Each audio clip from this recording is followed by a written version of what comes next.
کہتے ہیں یہ اس زمانے کی بات ہے جب بادشاہ صرف تاج نہیں پہنتے تھے بلکہ قسمت کا بوجھ بھی اٹھاتے تھے۔ ہیروں اور شیشوں سے بنا محل دن میں جادو کی طرح چمکتا، مگر رات کو اس کی دیواریں ایسے سرگوشیاں کرتی جیسے کسی پرانے راز کی رکھوالی کر رہی ہوں۔ اس محل میں بادشاہ دارا حکومت کرتا تھا۔ وہ انصاف پسند تھا، مگر اب بڑھاپا اس کے کندھوں پر صاف نظر آنے لگا تھا۔ اکثر رات کو وہ محل کی بلند بالکونی میں کھڑا ہو کر کہتا، اقتدار اگر غلط ہاتھوں میں چلا جائے تو سلطنت قبرستان بن جاتی ہے۔ بادشاہ کی دو ملکیں تھیں، دونوں ہی ایک دوسرے سے بالکل مختلف تھیں۔ ملکہ زرینہ روشنی کی علامت۔ ملکہ زرینہ نرم دل، با اخلاق اور دانا سمجھدار عورت تھی۔ وہ کہتی، حکمرانی تلوار سے نہیں دعا سے چلتی ہے۔ محل کے خادم، پریاں،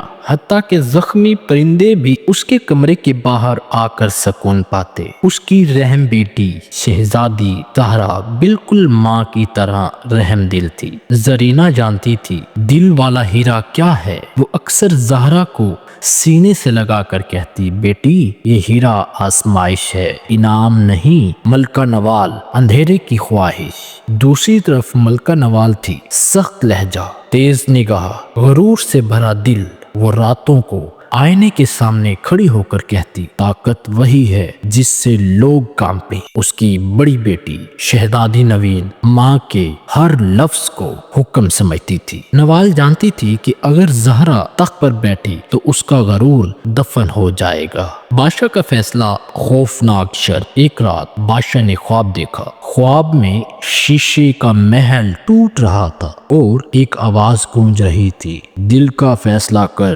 ورنہ سلطنت بکھر جائے گی۔ اگلے دن دربار میں بادشاہ دارا نے اعلان کیا، جو شہزادی دل والا ہیرا لے کر دے گی وہی سلطنت کی وارث ہوگی۔ ملکہ نوال نے فوراً کہا، میری بیٹی نوین ہی اس کے قابل ہے۔ ملکہ زرینہ نے خاموشی سے آنکھیں بند کی۔ وہ جانتی تھی اصل جنگ اب شروع ہو چکی ہے۔ اب دونوں شہزادیاں اس دل والے ہیرے کی تلاش میں نکل پڑیں۔ روانگی سے پہلے بادشاہ دونوں بیٹیوں کو دیکھ کر بولا، یاد رکھنا ہیرا صرف راستے کے آخر میں نہیں، راستے میں بھی تمہیں پرکھے گا۔ ملکہ زرینہ نے زہرا کے ہاتھ میں تعویذ رکھا اور یہ دعا کی، ہتھیار نہیں دیا۔ ملکہ نوال نے نوین کے کان میں کہا، دل کو بند رکھنا، جو رکا وہ ہارا۔